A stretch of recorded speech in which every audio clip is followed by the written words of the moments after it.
There are a few games that change your life. These games are rare though. A game that achieves all it sets out to deliver to and never fails to live up to its promises is extremely rare. I know The Last of Us isn't a perfect game, but for me, it's as perfect as a game can get. Because it triggers the most important and hardest emotion that only a video game story I think can achieve when it's working at its highest level, and that is pure empathy for a bunch of fictional characters. I saw on Twitter the other day people talking about are there any video game stories that are as good as the best movies, and most of the answers were snarky no's or showing Ghost of Tsushima and convincing absolutely nobody, but I think people aren't understanding the beauty in stories that only games can tell. Video games gameplay alone can create emotion and connection and relatability to characters that films and shows could never dream of, creating a tether from a real person to a fictional character that is so strong it sparks a 5-year war about that piece of art that is still raging to this day. But weirdly enough, that large overreaction to The Last of Us 2 is something that could have only happened if the first game really was special. So this is why The Last of Us is an untouchable masterpiece. Now, single-player story games get the term masterpiece thrown around a lot because when you are bringing up a game, if you spend a lot of time with it and gave $70 to a company,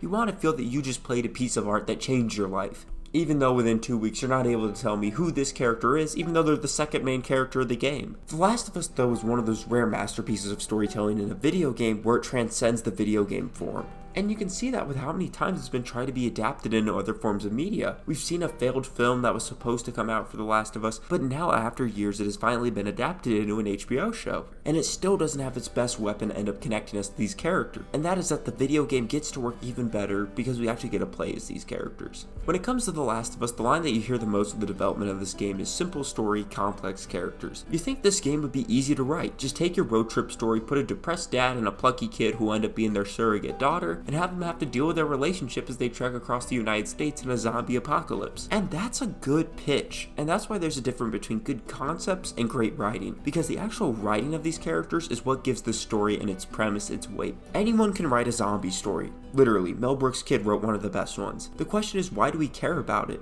The Last of Us story isn't told in the large, huge fights or the scary zombie encounters. Rather, it's told in the quiet, somber moments in between with Joel and Ellie as they just try to move from one building to another in a town without being seen. If they can move through that building, then maybe they can move from street to street.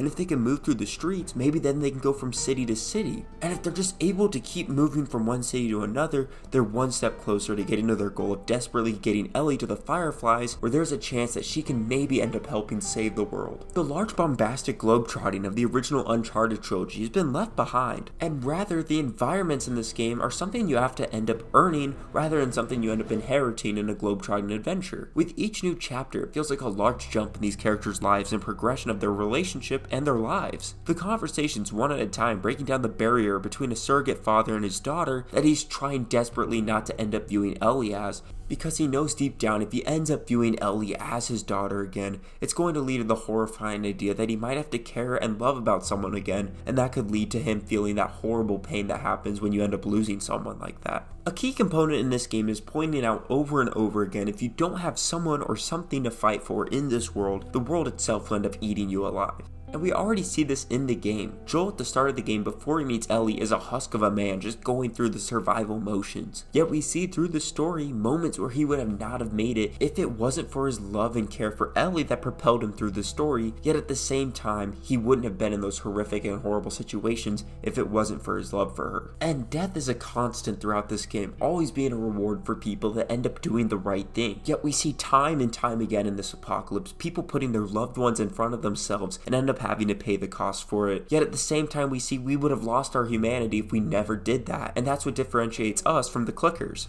If Joel never met Ellie, he may have been able to survive longer than we think he would have without her. But at the same time, if he never met Ellie, I don't think he'd ever truly have lived again. And Ellie is just as unique of a protagonist as Joel, and that's never brought up enough. Her kind and rigid demeanor of a smart kid that's had all the fun and whimsy of their childhood stripped away, yet she still manages to be a light in the darkness is a delightful dynamic to see. And it's also sad and tragic when we see the darker parts of the story end up corrupting her as she gets more battle-hardened by this world as parts of her childhood have have to die if she wants to be a survivor. I remember this scene where Joel gives her a gun, and it's just that horrifying realization that that childlike innocence is instantly going to start being chipped away one bullet at a time, and that is the beauty of how the gameplay is intertwined. The Last of Us gameplay allows you to tackle it in multiple ways, whether it's the stealth, or how you want to scrounge for everything, or how you can create this incredible arsenal for Joel with the scraps that you end up finding around the environment. Every choice, whether it's the upgrade system, or whether you'll create a med kit or a Molotov with your resources, feels like a deliberate choice.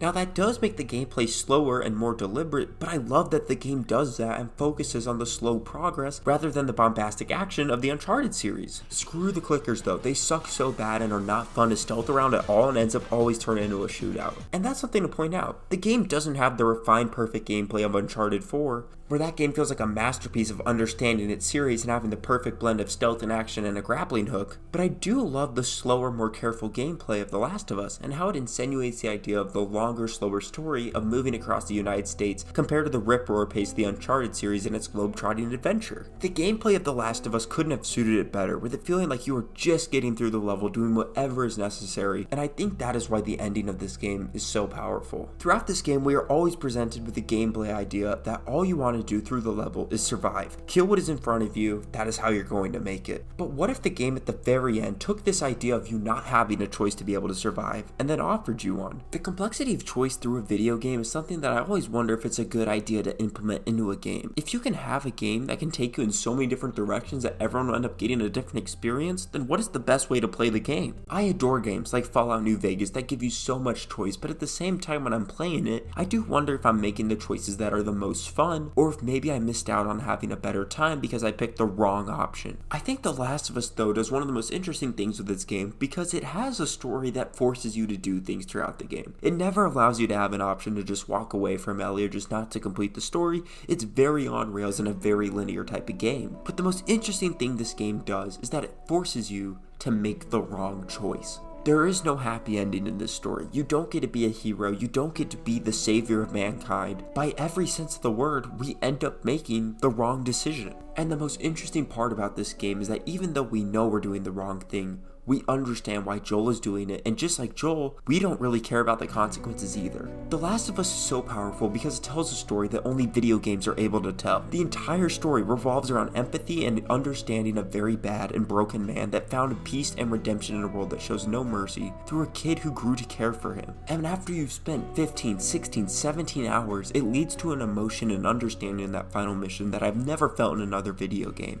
We don't care at all what happens to the outside world. We only care what happens to that one little character that has been with us the entire game. Like Joel, it rationally doesn't make sense for us to destroy the world just to save one person. Rationally, it would make the most sense to be like Spider-Man in Spider-Man PS4. Spider-Man is given the exact same ultimatum as Joel is. He has to sacrifice the person he loves the most in order for him to create a vaccine that would save the world. And Spider-Man does that because he's a hero. But Spider-Man didn't have to watch his daughter die. He didn't have to walk through Pittsburgh or go through the zombie underground or get stabbed by a metal pipe in Colorado. We did that, and whatever happens, I am not letting those Utah Firefly scientists kill my kid again. That empathy is what puts us in the character's shoes, and that can only be created through the gameplay of us literally controlling Joel and his daughter that died. The Last of Us is a fantastic story, and I'm glad it's being told in other mediums, yet I don't think that the show or a film could ever create as personal or painful as a connection that I have felt to this version of Joel. The Last of Us creates a game that is told through gameplay and story and everything in between, all intertwined,